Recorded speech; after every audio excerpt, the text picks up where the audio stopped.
Германскиот пчелар со титула мајстор во пчеларството во Германија не успеа во целост да го пренесе своето искуство на пчеларите од Виница и регионот.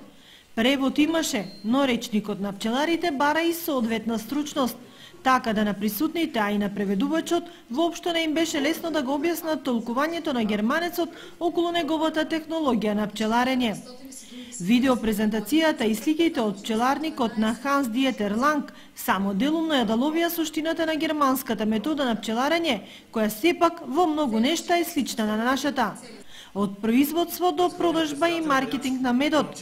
Преку видео го објасни начинот на кој функционира пчеларството во Германија.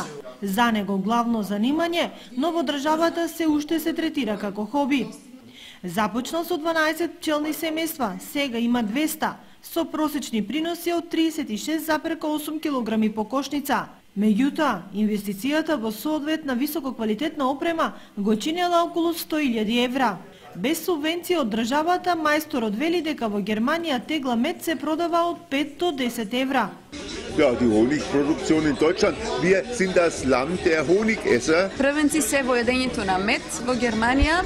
На член оди кон 1,4 килограми месечно, значи по член на семејство. Во зависност од сортата на мало, една тегла мед се продава од 5 до 10 евра.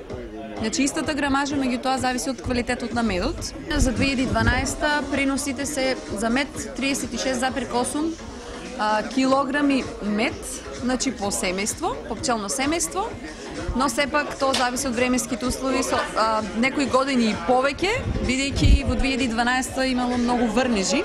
Waldhonig, Weißtannenhonig und Heidehonig. Она што сакаше Ханс да им го пренесе на нашите пчелари е дека во Германија со 400 пчелни семејства може да се живее квалитетно и богато. Ова предавање во организација на пчеларското здружение Матица беше прво во мандатот на новиот претседател Костадинов.